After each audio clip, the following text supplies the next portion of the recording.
turebeye mu makuru mashya ya Pi Network, murebe muri dashboard yanyu muraza kubona ko ari ibyahindutsemo. Hari amagambo cyangwa wenda ama application yabashije kuba bayesitara muri Pi Network, ariko nanone bakaba batanze imbuzi yuko nubwo ayo ma application bayagaragaje, ariko ntabwo byemewe kuba wagita uyinjiramo ataragira ubukomezi cyangwa ubwirinzi mu buryo buhagije, kuko byatuma ushobora guhomba Pi zawe. Ayo ni amakuru meza rero, ndaje nze tuyacemo turebe ese amakuru yaturutse ese ninde yazanye, byose mbabwire. Ikindi nanone ni imbuzi ku bantu bakoze ama KYC cyangwa batarayakora, ndetse no ku bantu bagiye muri tentative. Turebeye hamwe rero dusanga hari byinshi tugomba kwiga kuri Pi Network. Twe turakiga kuko iri faranga rya cryptocurrency ni faranga rituziye vuba tutari dusanzwe tuzi. Mbaje kubasuhuza rero nshuti bavandimwe mudukurikirana aho muherereye hirya no hino mu bihugu bitandukanye, namwe bayobozi namwe mutuyobora turabasuhuje. Mwebwe mudukurikirana online ariko mutarakora subscribe, turabasuhuje mukore subscribe, share and comment kugira ngo tubashe kujya dukurikirana, ukande ku kazogera ko nzanshyira ikiganiro cyose wowe uzaza ugikurikirana nta nkomyi ibitambitsemo hagati aho. Ni byiza yuko rero dushyigikirana kugira ngo tubashe kumenya cyangwa twungurane ibitekerezo mu buryo burambuye. Iyi Pi Network rero ni ifaranga ryaje rije guhindura byinshi kuri rino si. Ni byiza yuko rero tugiye kuyarebana hamwe amagambo yanditse muri dashboard zacu, aho Pi Core Team kuri 27 z'ukwezi kwa 12 2024 hari tariki hako hari isaha y'isa 8:07 z'umugoroba nibwo iri tangazo ryageze muri dashboard ya Pi Network. Riravuga ati as a part of preparing for open mainnet in Q1 2025, Pi Network made main Pi apps extensible through in the ecosystem interface on the Pi browser. An initial 20 Pi apps are included, with more apps to come in the future. Pioneer can explore them. Mainnet Pi apps, but exercise caution and use them at your own risk, because they are not developed and hosted by the Pi Network. Developers should get their Pi apps in shops apply to the included in the Surface Through, and Pi developers type run more for the more details about the update. Raise more. Urumva tugiye mu buryo bugiye ndabunyuranye, twagiye tubona ibintu byinshi tugenda tubabwira ko biri kugenda bisohora, biri kugenda byigaragaza. Twagiye kugenda tubabwira ko ino Pi Network ari application ishobora kuremamwo izindi application. Urumva nk'ubu ngubu batubwira ko ari application 20 zabashe kuba included. Izo application rero yari nka exercise bakoze, babona ko application zabashe kuba zakora ariko ziri muri mainnet, ariko wibeshye ukazinjiramo sadepa yuko na payi zawe urebye nabi wazibura. Icyo bakubwira ntabwo ari uko tuzazikoresha ku buryo zidutwarira payi zacu, ahubwo ni uko ino sisiteme tugezemo ntabwo barazifungura mu buryo bwemewe, kuko urebye barakubwira ati iyo uzigiyemo bakubwira ko utemere kugira uburyo wazinjiramo mu buryo bumwe cyangwa ubundi. Urumva rero ni ibintu bigoye, ni ibintu bisa nk'ibisaba imbaraga mu buryo bumwe cyangwa ubundi buryo. Ni byiza yuko rero wowe nyaboneka ubashe kuba wamenya ino Pi network. Ni byiza ntabwo wibeshye. Uku kwezi rero amezi tugiyemo uko ari 3 agomba kudusigira igisubizo uko byagenda kose cyiza. Subiramo aya mezi uko ari 3 agomba kudusigira igisubizo cyiza cyane, yaba ku bantu bafite tentative, yaba ku bantu bakoze KYC n'amamigration bakayabona batari muri tentative, yaba abantu batarakora KYC. Ibyo byose ni ibintu Pi Core Team yateganyije kandi yagerageje kugenda ireberaho mu buryo burambuye. Ni byiza yuko rero nyaboneka ugerageza uko bishoboka kose ukareba ibyo bagutumye, cyangwa wenda ukareba muri sisiteme ya Pi network uburyo byahindutse. Nk'ubwo buryo rero ino Pi network yaduhaye amakuru meza cyane. Reka turebere hamwe ese abafedero bo barabivugaho iki b'iyi Pi network.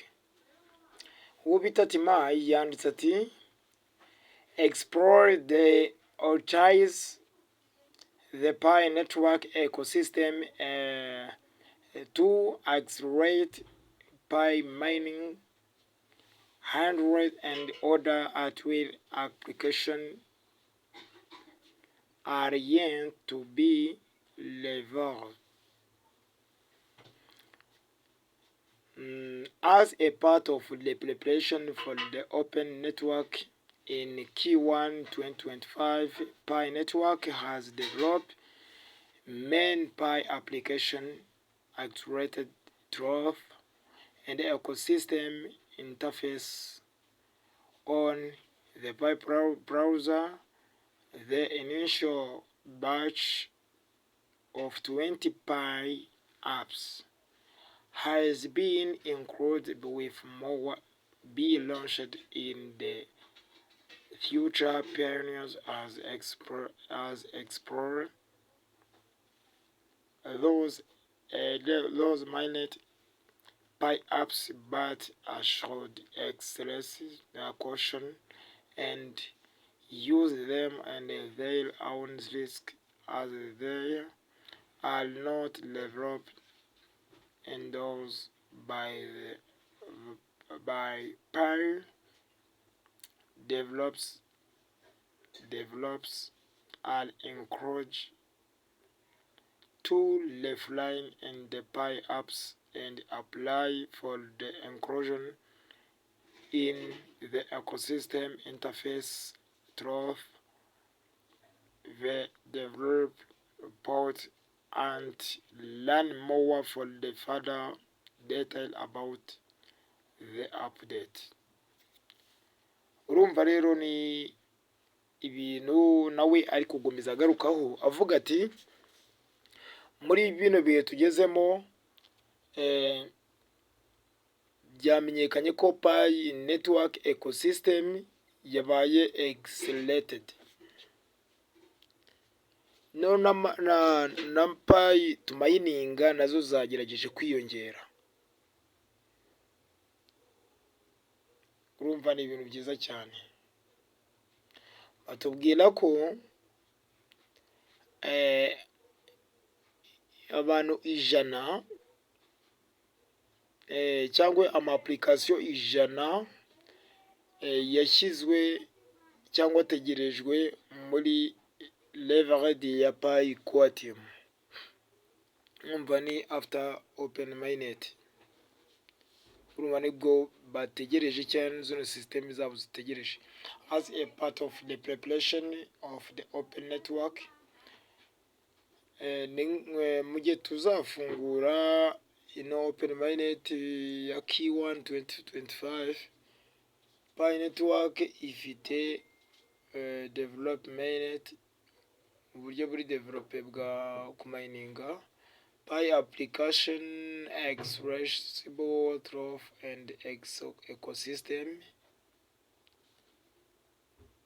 interface of Pi browser in ensure batch and 2020 Pi pipe has been included.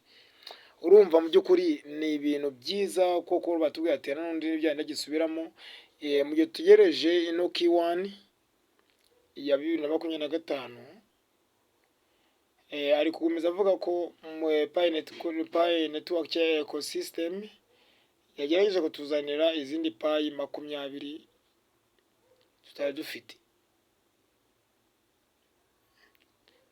Urumva ko ni byiza yuko tubimenya hakiri kare kugira ngo niyagira n'ujya kubikora azaza amenya ingaruka n'ibyiza byazo. Buri kintu hano kikeshi gisabwa ko abantu bakizi basha kugikoraho kugira ngo kibashe kuba cyagira ingufu.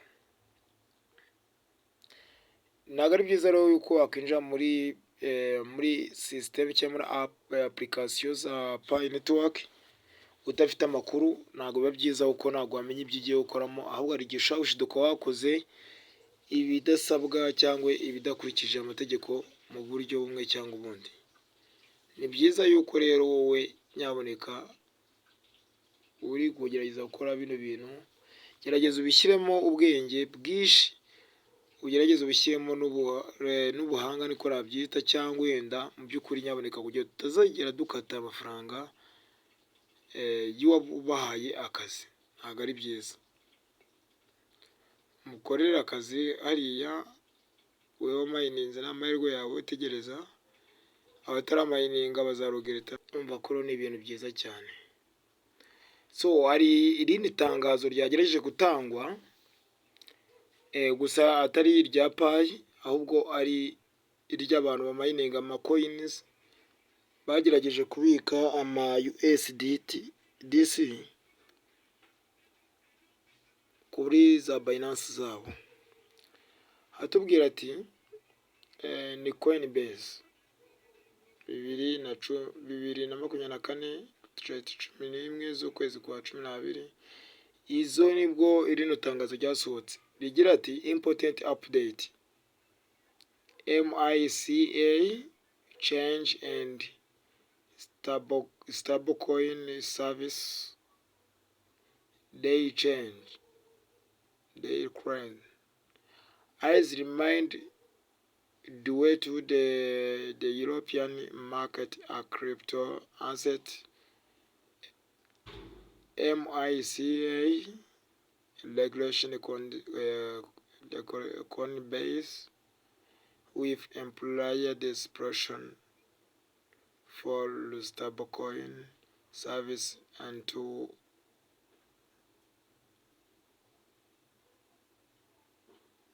urumva ni system nyaboneka ifite uburyo yubakitse, kandi benshi buriya akenshi uzabicunge neza, benshi ntabwo bisobanukiwe. Ni nayo mpamvu abenshi ubabwira ikintu bita kumayininga amapayi cyangwa kumayininga ama application yandi, bigasanga bibaye ikibazo gikomeye. Nibyo uko amakenga ni meza, ariko nanone buriya impamvu ibintu baba bikoze hari igihe ushaka gusanga hatamuzemo abantu bashaka kuba babihomberamo mu buryo twe tutabyumva. Mugerageze mubyumve neza kugira ngo tubashe kubikurikirana, ndetse n'ubyumva nawe nyaboneka agerageze abanze acekinge ibyo twavuze kugira ngo tubashe kuba twabaha zino coordinate.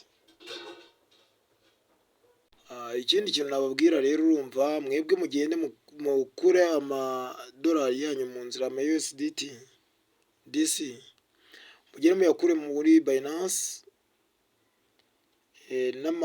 n'amayero, mugere muyakuremo, ko buno bwa application bushobora guhomba nitureba nabi. Ariko icy'ingenzi tubasaba ni uko nyaboneka, ntabwo twifuza ko umuntu yahomba, nubwo nanjye nabirimo, ariko mbonye iri tangazo nataryihererana, ndavuga ati reka nze ngerageze kuribwira inshuti n'abavandimwe. Ni byiza yuko muryumvise, kandi ni byiza kuba mwitanze rwose muri beto, turabashima rwose abantu baraye ijoro, turabashima.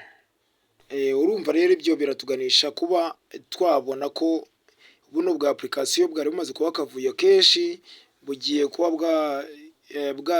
bwasubirwamo, ku buryo hasigara coin ziri stable gusa, coin zisa nk'izifatika, arizo zino za Pi, za Bitcoin ndetse n'izindi Pi za Ethereum zifatika. Urumva ko ni ibintu byasubiyemo cyane.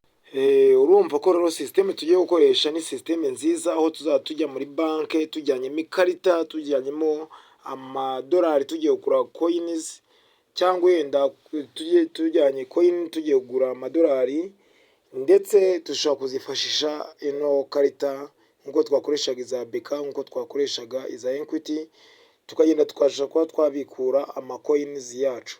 Urumva ni system yegerejwe rero twebwe, kugira ngo tubashe kuba twakumva ko ibereyeho kuba twebwe twayikoresha, itabereyeho kuba twayerekera ahantu hamwe. Ni byiza yuko wowe ubashe kuba wakumva kino kiganiro, ukaba waramayininze Pi network, ni iby'agaciro, ndetse abayipinze namwe nta kibazo rwose, Imana niyo izabibereka ko ibyo bavugaga byose ari ukuri cyangwa atari ukuri. Gusa uko byagenda kose, nagushishikariza kuyimayininga nk'umuntu w'inshuti yawe, kugira ngo abandi batazajya gukoresha amafaranga y'aya coins, ko nta mafaranga yahindura ubuzima bwawe, wowe usange uracyari inyuma. Ntabwo byakubera byiza cyane. Ni byiza rero ko mubasha kuba mwabyumva. Urumva ko iyi Pi network icyambere no ufite telefone ifotora neza, telefone ishobora kuba yenda wayibika mu buryo bworoshye, nubona ibyo bitabamo umenye ko ino Pi waba uri kuyikinisha mu buryo bushoboka. Ni byiza rero, kandi ndanabashimiye kuba mwateze amatwi kino kiganiro. Wowe mushyashya ndacyakubwira ati kora subscribe, wandike comment, ukore share, ukore na like. Ibyo byose ni ibintu dukeneye kugira ngo mubashe kuba mwadufasha, nk'uko natwe tugerageza tukabafasha. Akenshi iyo mumbwiye ikintu ngo ninyubakosorere, ndagikosora, ariko namwe mugerageze mube ready y'ibintu byacu cyangwa byanyu. Ni byiza rero ko mwaduteze amatwi. Ndabashimiye, mugire amahirwe n'imigisha, umwaka uzababere mushya, Noheli zabaye nziza kuri bamwe na benshi, mugire amahirwe n'imigisha. Ciao ciao. Alayu Construction Limited ni company tuzaniye ibintu by'ubwenge, bubaka amazu meza cyane, yaba amazu y'amakadasteri, yaba ama etage, ku giciro cyiza cyane utasanga ahandi. Kandi nanone bagufitiye ibibanza byiza cyane biherereye hano Murehe. Bagane kwizo nimero ureba hejuru.